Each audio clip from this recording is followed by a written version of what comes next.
참 좋은 세상 같지만 끔찍한 일들이 많이 일어나는 곳입니다.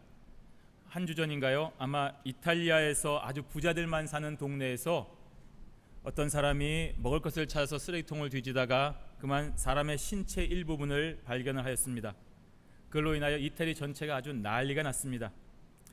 보통 이런 끔찍한 사건은 그 내막을 알면 알수록 점점 더 놀라운 스토리를 가져오게 됩니다. 알고 봤더니 범인은 죽은 사람의 오빠였습니다. 그리고 단순히 생활비를 지원해주지 않는다는 이유로 이러한 일을 벌였다는 것이 밝혀졌습니다.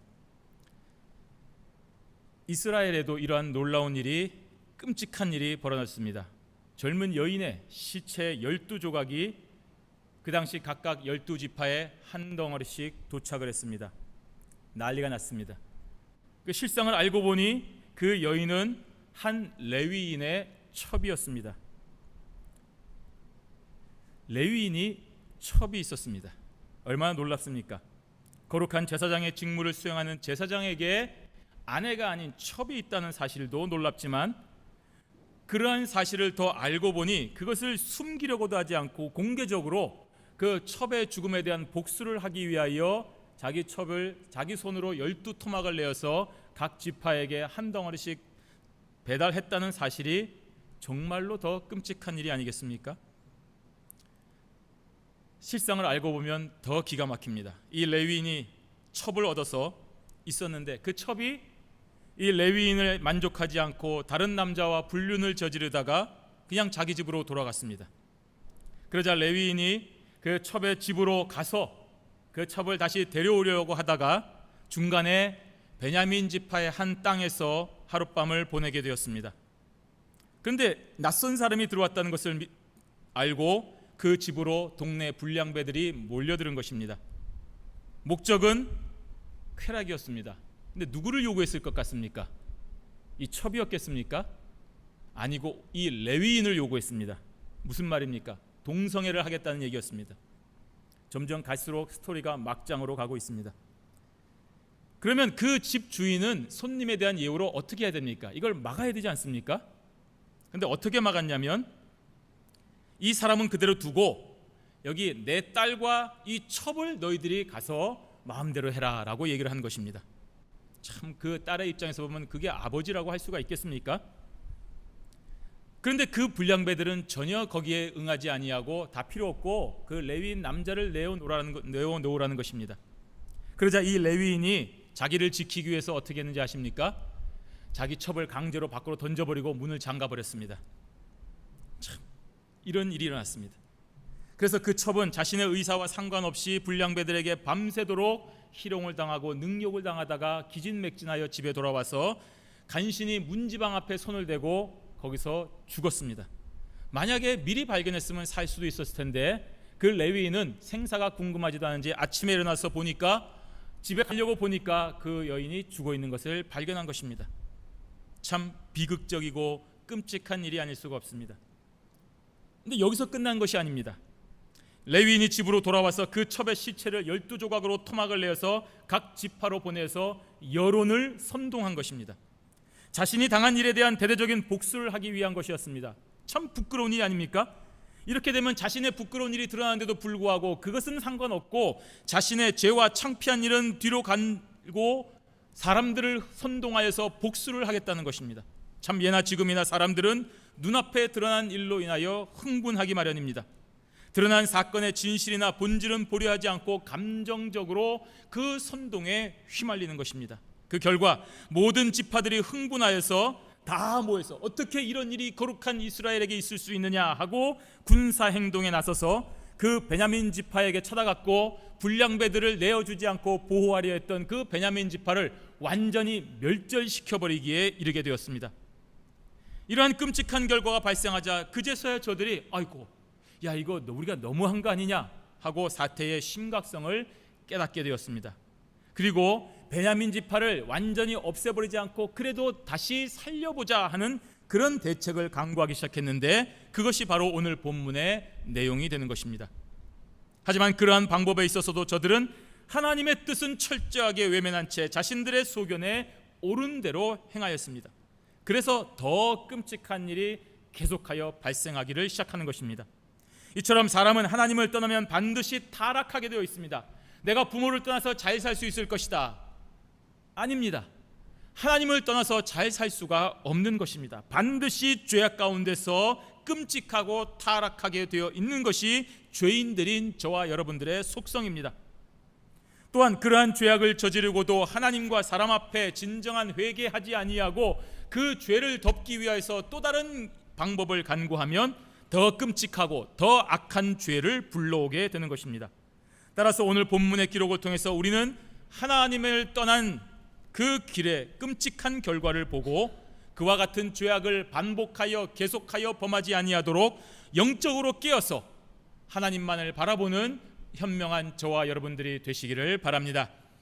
첫 번째는 하나님께 대한 잘못된 맹세야말로 더 큰 죄악을 불러온다는 사실을 기억하셔야 됩니다. 우리 오늘 본문 1절 말씀, 사사기 21장 1절 말씀을 함께 읽어보도록 하겠습니다. 이스라엘 사람들이 미스바에서 맹세하여 이르기를 우리 중에 누구든지 딸을 베냐민 사람에게 아내로 주지 아니하리라 하였더라. 이 본문에 앞서 1절에 나와 있는 것은 이러한 행동의 원인이 되는 맹세에 대해서 언급하고 있습니다. 여기서 이 맹세는 미스바라고 하는 땅에서 모였을 때에 행해졌던 것이었습니다. 즉 베냐민 지파와의 전쟁이 발생하기 훨씬 전에 이루어진 일이었습니다. 이스라엘 지파가 미스바에서 총회로 모였을 때는 정말 듣도 보도 못한 토막살인 사건으로 인하여서 모든 지파가 흥분이 최고조에 달한 상태였습니다. 바로 그 장소에서 레위인을 불러다가 사건의 자초지종을 듣기 시작했습니다. 그래서 그러한 레위인의 일방적인 진술을 토대로 베냐민 지파를 향한 분노가 극에 달해서 사실관계를 알아보지도 않고 베냐민 지파의 말을 들어보지도 않고 즉각적으로 결의하기를 우리 중에 누구든지 자기들의 딸을 저 베냐민 지파에게 아내로 주는 자는 멸망할 것이다 라고 하는 맹세를 하나님께 한 것입니다. 이런 방식은 문제 해결에 결코 도움이 되지 못합니다. 결과적으로 이 맹세 때문에 이스라엘은 어쩔 수 없이 더 끔찍하고 더 추악한 죄를 저지를 수밖에 없게 된 것입니다. 성도인 저와 여러분들은 감정을 다스릴 줄 알아야 됩니다.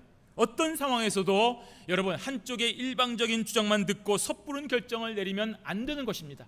이 사람 말 들을 때는 저 사람이 죽일 사람이 되고 저 사람은 세상에 없는 나쁜 사람 말이 되지만 또 그 사람 말을 들어보면 그렇지 않다는 것을 우리는 다 경험으로 알지 않습니까?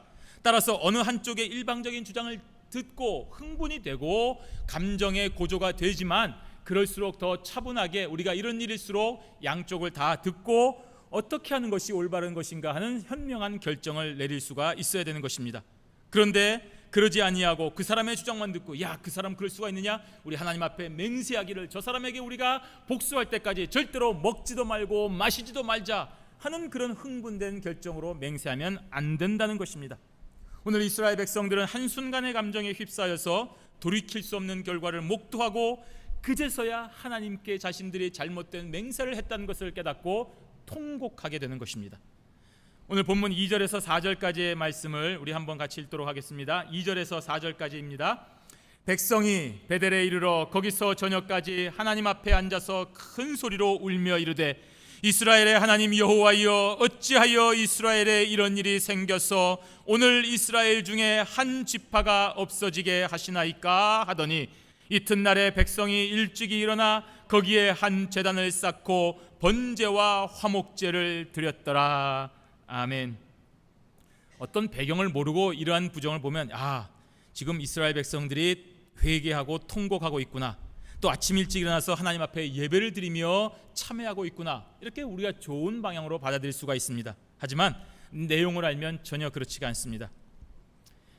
흥분하여서 베냐민 지파와 3번의 싸움을 했는데 2번 다 패배하였습니다. 그래서 많은 희생을 가져왔고 3번째 비로소 승리하여 베냐민 지파를 거의 괴멸시키고 600명의 남자들만 남게 되었습니다. 그러자 이스라엘 백성들은 우리가 지금 이거 뭐하고 있는 것인가? 하나님께서 우리 12지파를 주셨는데 그 중에 베냐민 지파 하나를 완전히 멸망시킨 것이 과연 옳은 일인가 하는 그러한 생각을 하게 되고 그제서야 하나님 앞에 왜 우리가 이러한 일이 일어났는가 하고 통곡하기 시작한 것입니다. 그리고 제단을 쌓고 번제와 화목제를 통하여 하나님 앞에 은혜를 구한 것입니다. 하지만 저들은 올바른 길을 가지 못했습니다. 제단을 쌓고 하나님께 제사를 통해 은혜를 구하였지만 결국에는 그 은혜를 구한 것조차 자신들을 위함이었고 자신들의 방법을 선택함으로써 또 다른 악한 일을 가져온 것입니다. 바로 이것이 비극인 것입니다. 하나님 잘못했습니다. 그리고 주일날 와서 예배하고 그 다음에 월요일 나가서 똑같이 또 다른 죄를 자신들의 생각으로 한 것입니다. 사람은 죄악 가운데서 어떠한 해결책을 찾을 수가 없습니다. 정말 회개하고 진정으로 하나님만 바라보아야 할 때에 비로소 하나님께서 길을 열어주시는 것입니다. 그렇지 않고 그 하나님의 길을 찾지 않고 그저 빨리 이 모든 일을 해결하기 위해서 인간적인 방법을 찾을 때에는 반드시 어긋난 길로 가게 되어 있는 것입니다. 5절에서 7절까지의 말씀 함께 읽도록 하겠습니다. 이스라엘 자손이 이르되 이스라엘 온 지파 중에 총회와 함께하여 여호와 앞에 올라오지 아니한 자가 누구냐 하니 이는 그들이 크게 맹세하기를 미스바에 와서 여호와 앞에 이르지 아니하는 자는 반드시 죽일 것이라 하였음이라. 이스라엘 자손이 그들의 형제 베냐민을 위하여 뉘우쳐 이르되 오늘 이스라엘 중에 한 지파가 끊어졌도다. 그 남은 자들에게 우리가 어떻게 하면 아내를 얻게 하리요? 우리가 전에 여호와로 맹세하여 우리의 딸을 그들의 아내로 주지 아니하리라 하였도다. 이제 정신을 차리고 어떻게 하면 아내를 찾아줄까 했더니 미스바에 모였을 때 오지 않은 지파가 혹시 있는가를 찾아본 것입니다. 그리고 그때 오지 않았더라면 그 지파를 찾아내어서 징벌하기로 한 것입니다. 물론 이러한 징벌은 충분히 있을 수 있는 일입니다. 해야 되는 일입니다. 공동체의 성격상 다 모이라고 했는데 모이지 않았다고 한다면 그에 대한 책임을 묻는 것은 잘 하는 것입니다. 하지만 그러한 징벌을 자신들의 실수를 덮으려고 하는 그 일에 이용하려는 것이 문제가 되는 것입니다. 왜 이렇게 찾았을까요? 자신들은 미스바 총회에서 베냐민 지파에게 딸을 주지 않기로 맹세했기 때문입니다.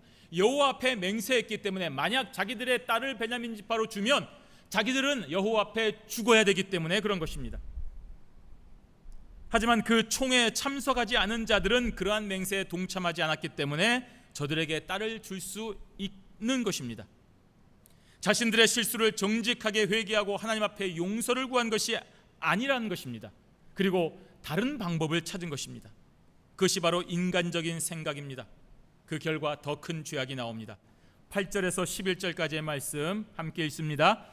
또 이르되 이스라엘 지파 중에 미스바에 올라와서 여호와께 이르지 아니한 자가 누구냐 하고 본즉 야베스 길르앗에서는 한 사람도 진영에 이르러 총회에 참여하지 아니하였으니 백성을 계수할 때에 야베스 길르앗 주민이 하나도 거기 없음을 보았음이라. 회중이 큰 용사 12,000명을 그리로 보내며 그들에게 명령하여 이르되 가서 야베스 길르앗 주민과 부녀와 어린아이를 칼날로 치라. 너희가 행할 일은 모든 남자 및 남자와 잔 여자를 진멸하여 바칠 것이니라 하였더라. 참 끔찍한 일 아니겠습니까, 여러분? 야베스 길르앗 주민들에 대한 징벌은 해야 되는 것은 맞습니다. 하지만 왜 부녀와 어린아이까지 죽이는 것입니까? 그거는 당시의 관점에서 보아도 도저히 있을 수 없는 잔인하고 끔찍한 일입니다. 왜 이렇게까지 해야 되는 것입니까? 후환을 없애려고 하는 것입니다. 그리고 결혼하지 않은 처녀만을 얻으려고 하는 것이기 때문입니다. 내 딸은 줄 수 없고 베냐민 지파는 유지해야 하는 이러한 딜레마에서 이러한 편법을 사용하고 있는 것입니다. 바로 이것이 하나님을 두려워하지 않고 자기 소견에 옳은 대로 행하는 자들이 행하는 방법인 것입니다. 진멸하여 바친다고 했습니다. 이 진멸하다 하는 말은 가나안 정복 전쟁에서 이스라엘 백성들에게 주어진 하나님의 명령이었습니다. 다른 사람들은 이걸 가지고 뭐라고 하지만 우리가 우상을 숭배하는 저들을 진멸하라고 한 하나님의 뜻은 택한 백성들을 보호하려고 하는 차원에서 우리가 이해를 해야 되는 것입니다. 메르스가 전 지역을 강타할 때에 우리가 부자지간이라고 하더라도 격리해야 되는 것입니다. 왜냐하면 그것을 인정해 놔두고 사정을 봐주면 다 죽게 되기 때문에 진멸해야 되는 것입니다. 바로 그러한 차원에서 우리가 이러한 것을 이해해야 되는데, 이들은 그 대상을 바로 이방인에 두지 아니하고 자신들의 이익과 실수를 만회하기 위하여 이러한 하나님의 명령을 이용하는 것, 바로 이것이 하나님의 이름을 망령되이 일컫는 죄악된 일인 것입니다. 오늘날 저와 여러분, 성도라고 이름하는 사람들은 하나님께 영광을 돌리는 구별된 존재입니다. 이 세상 사람들과 똑같이 먹고 살고 똑같이 공부하고 똑같이 있는 자들이지만, 저와 여러분들은 하나님의 영광을 위하여 존재하는 자들입니다. 하지만 여러분, 그 영광스러운 목적을 달성하기 위하여 세상적인 방법을 사용하면 안 되는 것입니다. 하나님께서 이방인들과 죄악들을 향해 싸우라고 한 그 진멸하라고 하는 명령을 자신들의 목적을 위하여 이용하는 것은 정말로 악한 일입니다. 하나님만이 하시는 일이지 우리가 해서는 안 되는 것입니다. 공동체의 의무를 하지 않아서 징벌을 받는 것은 그렇지만, 부녀와 어린아이까지 죽이라고 하는 것은 오늘날 저 극단주의 이슬람주의들과 무차별 테러와 무엇이 다른 것이겠습니까? 정말 해서는 안 되는 일입니다. 자신들은 그러한 행위를 통하여 하나님께 대한 맹세와 의무를 지켰다고 자랑스러워할지는 모르지만, 더 큰 악을 행함으로써 하나님 앞에 더 큰 죄악을 저지른 것입니다. 그로 인하여 희생된 수많은 부녀와 아이들의 피가, 그 땅에 떨어진 피가 누구에게 호소하겠습니까? 아벨의 피를 하나님께서 들으신 것처럼 죄 없이 희생된 그 부녀와 어린아이의 피를 하나님께서 반드시 기억하고 계시는 것입니다. 하나님은 이러한 죄를 결코 그대로 두지 아니하십니다. 이렇게 하나님의 이름을 더럽히고 얻은 처녀의 수가 400명이었습니다. 그리고 베냐민 지파에게 평화를 공포하여 숨어있던 600명을 돌아오게 하고 그 처녀 400명을 주었습니다. 여러분, 600-400, 200명의 처녀가 여전히 부족한 상태에 있습니다. 그래서 저들은 또 다른 방법을 생각합니다. 이처럼 죄악은 처음이 어렵지, 그 죄악은 계속해서 더 큰 죄악으로 발전하게 되어 있습니다. 인간의 탐욕이 끝이 없듯이 죄악의 한계도 끝이 없습니다. 무서운 일입니다. 처음에 한 번이 어렵지, 그 한 번 하면 에휴 어차피 내가 했는데, 처음에 한 번 감옥 가는 게 어렵지, 한 번 감옥에 간 사람들은 두 번, 세 번 계속 가는 것입니다. 어차피 버린 인생, 내가 이렇게 막 살다 가겠다라고 하는 것이 죄악이 가진 끔찍한 일입니다. 그래서 성도는 어떠한 경우에라도 죄에 대해서는 삼가하고 조심해야 됩니다. 이 정도 죄는 누구나 하는데 나 정도는 하나님이 봐주셔도 된다. 아닙니다. 이번만 내가 한번 하면 제가 잘 풀릴 수 있으니까 요번만 내가 죄를 범하고 그 다음에는 깨끗하게 살아야지. 안 되는 일입니다. 그런 합리화 어떤 경우에도 성립하지 않고, 또 여러분 절대로 그렇게 지켜지지도 않습니다. 그러므로 성도는 어떤 경우라도 죄를 무서워해야 됩니다. 바로 그 순간, 그 시간에 그 죄를 멈춰야 됩니다.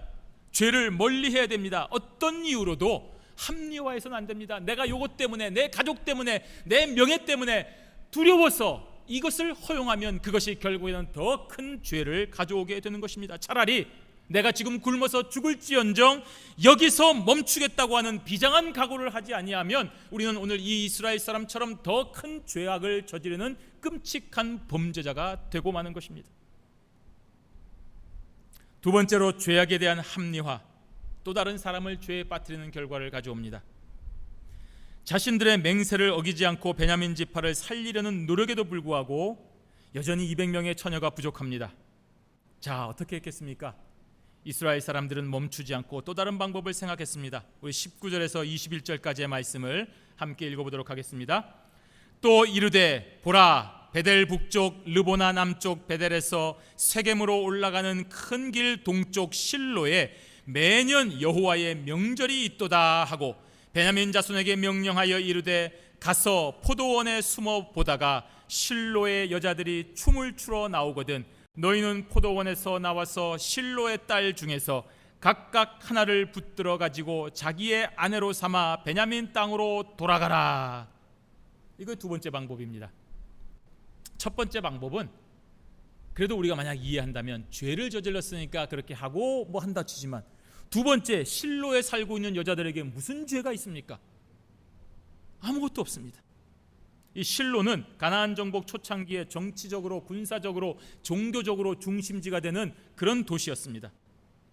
그래서 매년마다 큰 축제가 열리는데 그때 여자들이 춤추러 나오면 너희들이 가만히 지켜보고 있다가 잽싸게 가서 한 사람을 붙잡고 집으로 돌아가라는 얘기입니다. 한마디로 납치하라는 얘기입니다. 쉽게 얘기하면 우리 이 시간에 독립기념일 불꽃놀이 하거나 추수감사절 퍼레이드하러 사람들이 구경하러 올 때에 너희들이 가만히 있다가 마음에 드는 여자 잽싸게 한 명 납치해서 집으로 데려가서 잘 살라는 말입니다. 하나님께서 정해주신 12지파를 유지하기 위해서 이러한 명령을 하고 있습니다. 얼마나 불법적입니까? 얼마나 죄악입니까? 그것을 이스라엘 지파들의 원로의 이름으로 공식적으로 선포하고 명령한 것입니다. 나에게 착하고 좋은 아들이 하나 있는데 결혼을 못하고 있습니다. 내 아들이 하나님의 명령대로 가정을 이루고 정말로 잘 살면 교회의 큰 일꾼이 되고 충성할 수 있을 텐데, 그러니까 저 동네 축제에서 처녀 한 명 납치해서 강제로 데리고 살도록 하면은 나중에 큰 결과를 가져오지 않겠습니까? 하는 말과 똑같은 것입니다. 얼마나 죄입니까? 하나님의 백성이라고 하는 이스라엘 지파들이 내놓은 생각입니다. 그 당시 자기 소견에 옳은 대로 행하는 생각이 바로 이러한 것입니다. 이것이 바로 하나님을 떠나고 타락한 자들의 생각입니다. 나는 그렇지 않다고 생각하지만 실상은 자기의 소견에 옳은 대로 살아가고 있는 것입니다. 나도 죄를 짓고 다른 사람들에게도 그 죄악 가운데 동참시키고 있는 것입니다. 이들이 몰랐겠습니까? 이들은 자신들의 계획에 문제가 있다는 것을 잘 알고 있었습니다. 그래서 문제가 발생할 때 어떻게 해결해야 되는지에 대해서도 말해주고 있습니다. 22절 말씀 잘 들어보십시오. 만일 그의 아버지나 형제가 와서 우리에게 시비하면 우리가 그에게 말하기를 청하건대 너희는 우리에게 은혜를 베풀어 그들을 우리에게 줄지니라. 이는 우리가 전쟁할 때에 각 사람을 위하여 그의 아내를 얻어주지 못하였고 너희가 자의로 그들에게 준 것이 아니니 너희에게는 죄가 없을 것임이니라 하겠노라고 했습니다. 자, 그런 납치가 됐을 때에 납치당한 처녀의 아버지나 남자 형제, 오빠나 동생이 와서 항의할 때에 이스라엘 지파에서 막아주겠다는 말입니다.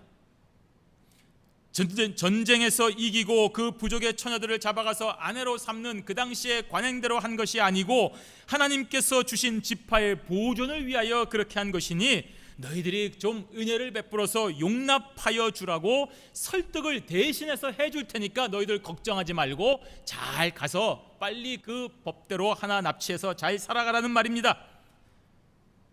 그리고 그 실로의 사람들에게 하나님의 대의를 위해서 너희들의 소의를 좀 희생하라라고 하는 말입니다. 하나님께서 이러한 불법적인 방법으로 역사하겠습니까? 안 하십니다. 이것은 다 이스라엘 지파의 생각이고 저들의 그런 계획을 하나님의 대의를 위하여 희생하라고 하는 것으로 합리화시키는 것입니다. 그러니 명백히 잘못인 것입니다. 여러분, 우리 교회가 재정이 어려우니까 여러분 각자 가셔서 사기치고 도둑질 해가지고 좀 이 곳간을 채우십시오 라고 하는 것과 똑같은 말이라는 것입니다. 우리가 그 돈으로 하나님의 나라 영광을 위해 살면 저들은 그걸 먹고 마시고 잘못된 일에 사용할 것이니까 우리가 좀 뺏어서 잘 사용하면 되지 않겠습니까? 라는 말입니다. 안 되는 일입니다.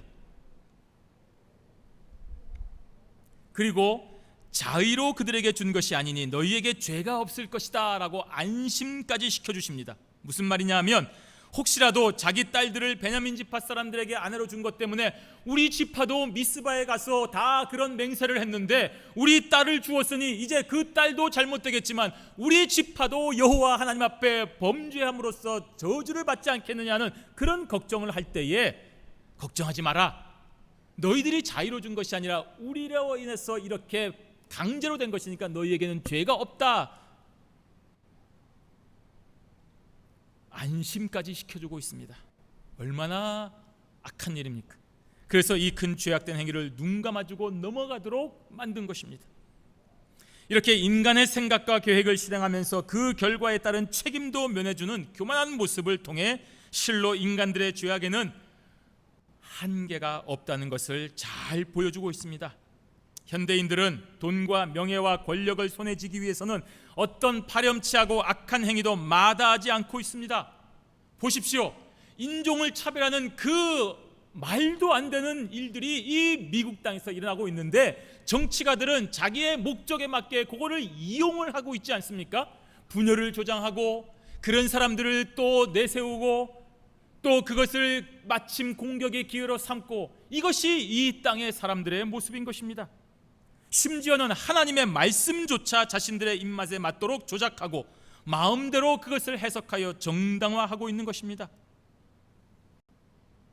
그런데 더 가슴 아픈 일은 때로는 이러한 방법들이 참 성공하는 것처럼 보인다는 사실입니다. 실제로 베냐민 지파의 남은 200명은 이 방법을 통하여 자신의 아내를 취하고 가정을 꾸렸습니다. 23절을 보십시오. 베냐민 자손이 그같이 행하며 춤추는 여자들 중에서 자기들의 숫자대로 붙들어 아내로 삼아 자기 기업에 돌아가서 성읍들을 건축하고 거기에 거주하였더라 하고 있습니다. 200명이 넘는 장정들이 갑자기 축제에 난입하여서 납치되는 과정이 순탄할 리가 있겠습니까? 아마도 엄청난 폭력이 있었을 것입니다. 부상과 고함과 눈물이 뒤섞여서 아수라장이 되었을 것입니다. 하지만 베냐민 지파 남자들은 사력을 다해 그 한 명의 여자만을 붙들어 갖고 이스라엘 지파에서 적극적으로 또 막아주어서 결국에 200명의 베냐민 지파 남자들은 성공적으로, 이게 성공적이라고 말할 수 없지만 아내를 취해 자기 기업으로 돌아갈 수가 있었습니다. 그리고 가정을 이루고 성읍을 건축하고 거주하여 베냐민 지파의 명맥을 유지할 수가 있었습니다. 먼 훗날 이 베냐민 지파에서 사울이라고 하는 이스라엘의 첫 번째 왕이 나온 걸로 보아서 베냐민 지파의 회복은 순조롭게 이루어졌다라고 볼 수가 있습니다. 이처럼 악한 계획임에도 불구하고 결과는 이스라엘 지파의 뜻대로 12지파는 유지되었습니다. 성공적인 것처럼 보입니다. 그래서 다른 이스라엘 지파 사람들도 이제 만족하고 각자의 기업으로 돌아갔습니다. 모든 문제가 해결된 것처럼 보였습니다. 24절에 보시면 그때에 이스라엘 자손이 그곳에서 각기 자기의 지파 자기의 가족에게로 돌아갔으니 곧 각기 그곳에서 나와서 자기의 기업으로 돌아갔더라. 한 레위인이 자기 첩의 시체를 토막내어 온 이스라엘 지파를 선동하고 시끄럽게 하여 베냐민 지파를 거의 괴멸시키는 이 피해 복수가 성공적으로 이루어진 것처럼 보입니다. 또 추악한 범죄에 대한 사회적인 공의와 징벌이 이루어진 것처럼 보입니다. 그리고 토막살이라는 전대미문의 사건으로 함께 흥분하여 날뛰다가 정신을 차려보니 동족인 베냐민 지파가 멸절당하게 된 것, 그래서 이 일만큼은 막아야 되기 때문에 베냐민 지파의 재건을 위해서 또 다른 희생도 어느 정도 감수하고 성공한 것처럼 보였습니다. 그래서 저들은 흡족한 마음으로 각자 자기의 기업으로 마치 아무 일도 없었던 것처럼 돌아갔습니다. 하나님께 대한 맹세도 위반하지 않고 내 딸을 베냐민 지파에 주지도 않고 하나님께서 주신 베냐민 지파도 사라지지 않도록 우리가 정말로 지혜를 모아서 절묘하게 이것을 해결했다고 자부하면서 기쁜 마음으로 각자의 삶으로 돌아가서 잘 먹고 잘 살았습니다. 하지만 성경은 그렇게 말하고 있지 않습니다. 오늘 25절 말씀, 그때에 이스라엘의 왕이 없으므로 사람이 각기 자기의 소견에 옳은 대로 행하였더라 하고 있습니다. 하나님은 준엄한 평가를 하셨습니다. 저들은 만족했습니다. 사람들은 아주 기뻐했습니다. 그리고 자기들이 해결한 그 일에 대하여 즐거워하고 있을 때 하나님은 전혀 다른 평가를 하고 있는 것입니다. 사람이 각기 자기의 소견에 옳은 대로 행하였다. 이것이 하나님의 평가입니다. 추악한 범죄를 저지른 자를 다 함께 징계하였고 베냐민 지파의 보존을 위해 머리를 맞대고 잘 해결하였다고 생각하였지만 하나님은 인정하지 않으셨습니다. 우리는 이러한 하나님의 평가를 기억하셔야 됩니다. 우리가 잘 알고 있는 고대 그리스의 철학자 프로타고라스는 인간은 만물의 척도다라고 얘기를 했습니다. 여러분이 교과서에서 배우셨던 말씀이고 잘 아시는 말씀입니다. 이 말은 시대와 상황이 바뀌어도 인간은 바뀌지 않는다. 인간에 의하여 모든 것이 결정되고 모든 것이 주장되어야 한다는 그런 말입니다. 즉 절대 윤리와 절대 선은 바로 인간의 생각이라는 것입니다. 상황에 따른 윤리와 상황에 따른 선택이 인간에 의해서 결정되어져야 된다라는 말입니다. 그런 면에서 보면 오늘 이스라엘 지파의 결정과 과정과 결과는 대단히 합리적이면서 성공적으로 잘 이루어졌다고 볼 수 있습니다. 하지만 여러분, 시대와 상황이 바뀌어도 변하지 않는 진리가 저와 여러분들에게 있지 않습니까? 그것이 바로 하나님의 말씀입니다. 따라서 성도인 저와 여러분들은 하나님의 말씀만이 이 만물의 척도임을 고백해야 되는 것입니다. 어떤 시대에도, 어떤 상황에도, 어떤 순간에도 인간이 아닌 하나님의 말씀에 비추어서 우리의 삶을 해석해야 됩니다. 하나님의 말씀에 비추어서 우리의 행동을 결정해야 됩니다. 하나님의 말씀에 비추어서 우리의 삶을 돌아보셔야 되는 것입니다. 그래야만 우리는 하나님을 기쁘시게 할 수 있는 것입니다. 그러나 오늘 이스라엘 지파는 그렇게 하지 않았기 때문에 하나님께서는 사람이 각기 자기의 소견에 옳은 대로 행하였다라고 이 행동들을 평가하신 것입니다. 책망입니다. 사랑하는 경양의 성도 여러분, 여러분들은 전심으로 하나님의 말씀을 잘 지키려 하십니다. 예, 언제나 그 뜻대로 살아가기를 애쓰고 계시는 줄을 잘 압니다. 오늘 이스라엘 지파들도 그러했습니다. 하지만 어느 순간 자신의 뜻과 생각을 위해 거룩하신 하나님의 말씀을 교묘하게 이용하고 합리화하려는 죄악을 범하였습니다. 즉 각기 자기네 소견에 옳은 대로 살게 되었다는 말입니다. 그 결과 죄악입니다. 그러한 죄악을 또 전파하여서 다른 사람을 죄악 가운데로 이끌었습니다. 이것이 바로 하나님을 왕으로 모시지 않고 자기의 의에 대하여 사는 자들의 모습입니다. 그러므로 오늘 이 순간 또 하루의 생명을 연장받아서 살고 있는 저와 여러분들은 자기 소견에 옳은 대로 행하지 않도록 정말로 조심하셔야 됩니다. 조금만 방심하면 넘어집니다. 조금만 의롭다고 교만하면 넘어지는 것입니다. 우리가 주일 예배를 잘 드리고 은혜를 받았다고 생각하고 교회의 봉사를 처음부터 끝까지 잘 했다라고 기분 좋게 집으로 가는 그 순간에 마귀는 우리를 유혹하고 흔드는 것입니다. 하나님의 법을 잘 지키려고 하다가 오히려 하나님의 법을 더 크게 위반하는 경우가 생기는 것입니다. 다 이것이 하나님의 뜻이 아닌 자기 소견에 옳은 대로 행하기 때문입니다. 그러면 어떻게 하면 되겠습니까? 어떻게 하면 내 소견에 옳은 대로 하지 아니하고 하나님의 뜻에 맞게 하겠습니까? 오늘 말씀에 왕을 세우면 된다고 했습니다. 그때에 이스라엘에 왕이 없으므로 사람이 자기 소견에 옳은 대로 행하였다라고 말하고 있습니다. 왕을 세우시면 됩니다. 저와 여러분에게 왕이 있습니다. 누구입니까? 바로 우리 구주 예수 그리스도, 그분이 왕이십니다. 예수님을 왕으로 모시고 예수님을 섬기며 예수님께 순종하시면 됩니다. 예수님께서 우리에게 주신 하나님의 말씀대로 살고 하나님의 말씀대로 지키고 순종하려고 노력하시면 되는 것입니다. 오늘 내 아내와 상의했던 일이 하나님의 말씀 앞에 정당한가를 물어보셔야 되는 것입니다. 내가 가진 그 생각과 내가 가진 이 방법이 과연 하나님께서 인정하시고 기뻐하시는 것인가를 우리가 물어보시면 된다는 말입니다. 그렇게 하나님의 말씀대로 살고 하나님께 영광을 돌리는 유일하신 방법, 바로 예수 그리스도를 왕으로 삼으면 되는 것입니다.